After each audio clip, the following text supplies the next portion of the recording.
Olá, sejam bem-vindos ao HPV Sem Tabus, uma iniciativa da Associação MOG, Movimento Oncológico Ginecológico, com o apoio da MSD Portugal. Eu sou a Paula Castanho e, sem estigmas nem tabus, o desafio é falarmos sobre o vírus do papiloma humano de uma forma simples e descomplicada. Abordaremos os sintomas, o percurso do diagnóstico e, sobretudo, a realidade dos homens e das mulheres afetadas por este vírus. Aproveite para subscrever o canal e partilhe com quem possa precisar desta informação. A MOG também está presente nas redes sociais, no LinkedIn e no Instagram. Quero agradecer a presença da nossa convidada, Diana Oliveira e Silva, paciente associada da MOG. Olá, Diana, seja muito bem-vinda. Foi, de alguma forma, apanhada pela doença? Precisamente. Eu fui diagnosticada com HPV.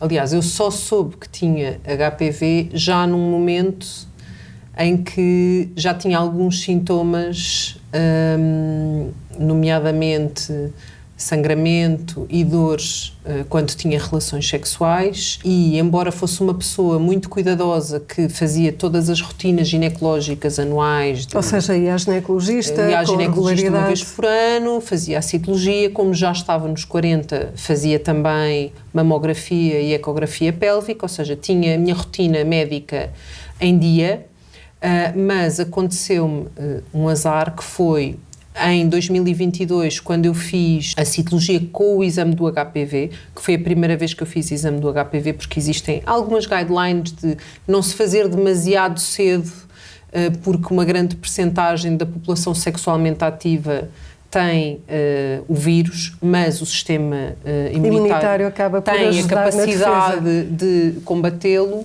É um exame que se faz, eu acho que a partir dos 30, 35, que é quando, digamos, quando a vida sexual se torna mais tranquila.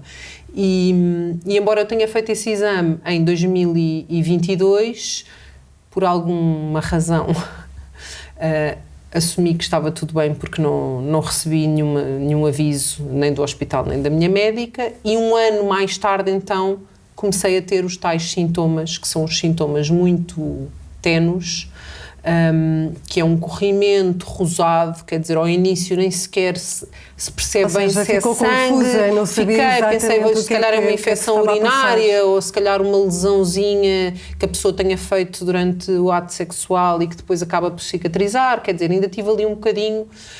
Os primeiros sintomas apareceram em final de março, início de abril, depois meteu-se a Páscoa, o meu filho fez anos, e só para o final de abril, início de maio, é que eu comecei então a ficar preocupada, sim, porque embora não tivesse dor, se não existisse, eu parei de ter relações, não é? Porque tinha desconforto até conseguir consulta. Entretanto, isto aconteceu numa altura em que se começava a haver um cenário de um certo caos nas urgências, porque as pessoas estavam a migrar todas para o particular, porque começavam a ter urgências de obstetrícia fechadas, e portanto, para quem queria marcar consulta, que eu tentei marcar consulta com a minha médica em março, eu só consegui consulta para julho. Claro que eu provavelmente não iria esperar tanto, deixei o nome em espera. Ou seja, perdeu 3 meses, durante esses 3 meses continuou a ter o tal corrimento. Eu cheguei a saber antes, porque depois, conforme, imagino, primeiro era um corrimento cor-de-rosa, depois já era tipo uma gotinha de sangue quando eu fazia xixi,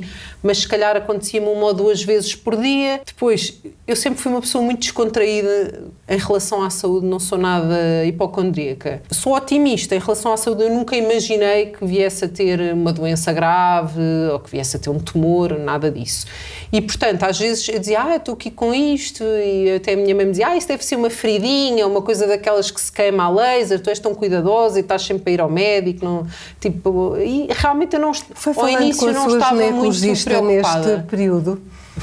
Fui trocando mensagens com ela, na esperança que ela me conseguisse encaixar. Depois ela também teve uns problemas pessoais, quer dizer, houve uma série de coisas que não correram bem. Pronto, de facto eu acho que tive ali uma série de azares que normalmente não acontecem, que começa por a pessoa não ser notificada do exame. obviamente que eu poderia ter-me dirigido a outro hospital? Ou ao hospital para levantar o exame, isso poderia ter acontecido. O que acontece é que desde que começou a tal proteção de dados, cada hospital tem a sua política e neste hospital particular em causa, exames como citologias e biópsias não podem ser vistos online. E hoje em dia nós estamos habituados que é a aplicação, é o e-mail e tipo, o exame não teve... Mas também não associou, pelo facto de já ter feito a citologia? Não, porque eu nunca não fazia a menor ideia que o meu resultado não tinha sido visto. Portanto, para mim nem sequer me passava a hipótese de ser uma coisa grave. Tipo, seria uma lesão, sei lá, uma ferida, lá está, qualquer coisa. Eu imaginava na minha cabeça, está de ser alguma coisa que se calhar tenho que ir queimar a laser ou quando ou finalmente consegues chegar ao médico? Pronto, quando finalmente consigo chegar à médica, que foi no final do mês de maio, em que eu aí já estava tipo, preciso de ser vista, preciso de ser vista, preciso de ser vista, chego ao hospital, porque entretanto a minha médica disse-me, olha, realmente eu tive aqui a ver um exame que eu tinha feito em março, que era a ecografia pélvica, que faz parte também desta rotina de exames, e na ecografia pélvica a médica que me fez em março, em que eu já tinha queixas de desconforto, na altura ainda não era dor, era um desconforto quando tinha relações, colocou lá que eu precisava de fazer uma ressonância magnética. Pronto. E quando a minha ginecologista conseguiu consultar o meu processo em maio, disse, espera lá, você tem aqui indicação para fazer uma ressonância, vou fazer, eu passo-lhe a ressonância e você vem à consulta segunda-feira. Tanto que eu fiz a ressonância à uma quinta e ainda sem o resultado fui à consulta para fazer citologia, porque a médica ainda não sabia do resultado do meu exame. Quando eu cheguei à consulta, pronto, a cara dela mudou completamente e eu percebi logo, assim que ela me tentou fazer a citologia, a partir eu tive desse uma momento hemorragia enorme. em que percebe que afinal há um problema grave por trás de um sangramento que achava que era quase normal, o que é que mudou na sua vida? Tudo. É assim, para já... Quando eu ouvi HPV 16... entrou em choque. Sim, foi como se abrisse um buraco debaixo dos meus pés e eu caísse lá dentro. Porque eu sabia, não conhecia a doença como conheço hoje em dia, não é? Mas eu sabia que não era nada de bom. Tipo, eu sabia que HPV 16 ou 18, tipo, eu associava automaticamente à palavra cancro, não é? E nós, cancro, infelizmente, crescemos a pensar que é tipo... Eu não sei, eu tenho 40 anos, para mim era... Uma pessoa que tem cancro é uma pessoa que morre e que morre mal. E, portanto, fiquei um bocado em pânico. Claro que depois segui o percurso normal, que foi fazer a biópsia, ou seja, fazer uma colposcopia para poder fazer uma biópsia para analisar. Eu, na altura, quando fiz a biópsia, a médica que me fez o exame disse-me logo, olha, eu consigo ver aqui que você tem um tumor, porque eu ainda ia nessa esperança do isto é qualquer coisa que eu vou ter que fazer a laser e está tudo bem, e está tudo não há bem. Propriamente um e ela problema disse-me, olha, oncológico por trás. você tem aqui já um tumor, nós vamos mandar analisar, mas daquilo que eu estou a ver e de uma pessoa que tem um HPV tipo 16, eu vou-lhe já dizer que provavelmente já não vai ser uma coisa que possa ser eu a tratar. Terá que ter uma consulta de oncologia. E depois segui o percurso normal, fui à consulta de oncologia, recebi o exame e soube que era um adenocarcinoma do colo do útero, pronto, em estado 3. A partir daí, como é que foi feito o tratamento? Como é que a notícia foi recebida pelo seu marido? Que ele também acabava Sim, ele foi comigo, ele acompanhou-me. Indiretamente sofreu, já pelo facto de, durante o período de incerteza, Claro. não havia muito espaço para a intimidade. Ai não, sim. Isso era tipo a última coisa que me passava pela cabeça. É assim, ele acompanhou-me sempre. Como eu estava a dizer, o HPV é um vírus de uma prevalência enorme e que é um bocado impossível perceber. O médico até me disse, eu podia ter contraído o vírus tipo há 20 anos e ele pode estar no nosso corpo até vir negativo, nós não sabermos que temos e só se manifestar num determinado momento da vida. Portanto, é assim, é impossível saber quando é que apanhei, com quem é que apanhei. Não... Pronto, essa é uma questão muito importante de salientar, que é, eu tenho uma idade em que, infelizmente, a vacina do HPV não fui contemplada, exatamente, no meu plano de vacinação. Mas durante todos estes anos de 1000 exames, 2 partos, 300.000 análises, se num momento eu tivesse sabido, olha, está fora do plano, mas você pode fazer.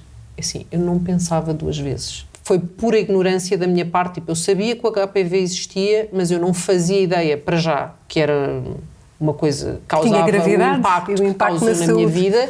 E se eu soubesse, ou se a minha médica me tivesse dito, olha, existe esta vacina, não é comparticipada, você está fora do plano, custa tanto, mas olha, pode-lhe prevenir o cancro do colo do útero. Eu não teria hesitado. Não teria.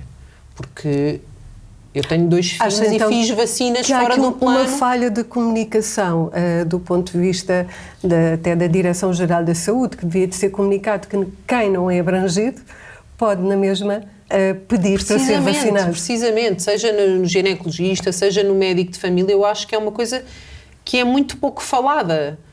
Eu percebo que, por exemplo, no público a citologia não se faz todos os anos, por uma questão de não é possível analisar a população toda todos os anos. Eu penso que é de 5 em 5 anos que é recomendado fazer a citologia através do médico de família, mas é gratuita. E acho que falei com N amigas, pessoas, porque depois há sempre uma fase quando a pessoa é diagnosticada e percebe que podia ter tido uma vacina e que podia ter evitado uma operação como aquela que eu fiz, em que eu tive que tirar tudo e ainda fazer quimioterapia e radioterapia e estar 1 ano inteiro sem conseguir trabalhar, com uma data de problemas que, enfim, que foram causados por isto. Acrescentados à sua vida e também à sua saúde. O que é a pessoa fazer uma vacina e gastar 450 ou 500 euros numa vacina? Perto de todo o estrago que isto fez na minha vida, não é nada. Diana, são exemplos como o seu que nos podem ajudar a refletir sobre o HPV e sobre, eventualmente, de que forma é que podemos fazer a prevenção. Inscreva-se no canal para não perder esta e outras conversas. Aproveite para acompanhar-nos nas redes sociais e conhecer o site da MOG. Até breve. Eu sou a Paula Castanho e este é o videocast HPV Sem Tabus.